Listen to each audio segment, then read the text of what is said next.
Today, we tackle a problem that seems simple on the surface but offers a fantastic opportunity to optimize.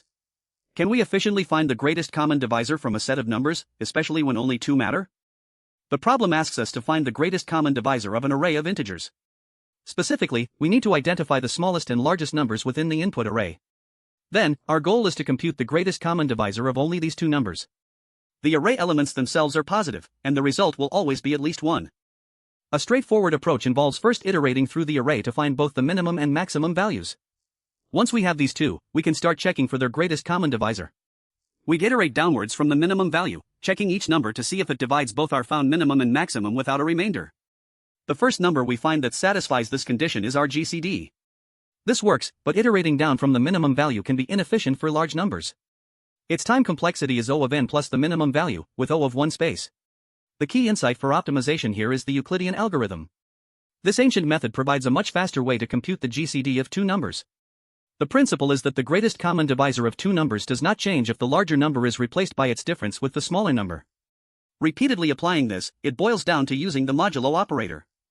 Specifically, if we have two numbers, say at nb, or is greater than b, the GCD of a nb is the same as the GCD of b and a modulo b.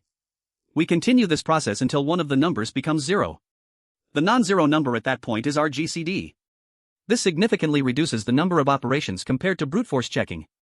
We still need to find the array's min and max initially, but the GCD calculation itself is logarithmic. Let's trace this with an example array, 2, 5, 6, 9, 10. First, we find the minimum and maximum. The minimum is 2, and the maximum is 10. Now we apply the Euclidean algorithm to 2 and 10. We enter a loop that continues as long as the maximum is not 0. Initially, our minimum is 2 and our maximum is 10. We temporarily store the current maximum, which is 10.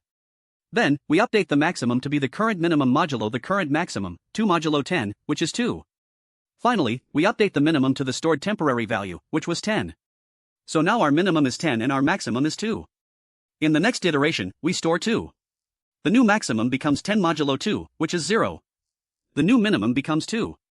Since the maximum is now 0, the loop terminates. Our result is the current minimum, which is 2. The final result for the array 2, 5, 6, 9, 10 is 2. This is correct because the greatest common divisor of 2 and 10 is indeed 2. You'll spot this pattern whenever a problem explicitly asks for a greatest common divisor, or if you find yourself needing to simplify fractions or solve problems involving common factors. It's also a good sign if a brute force approach to finding common divisors is too slow. The time complexity is O of n for finding min and max, plus O of log of the minimum value for the Euclidean algorithm.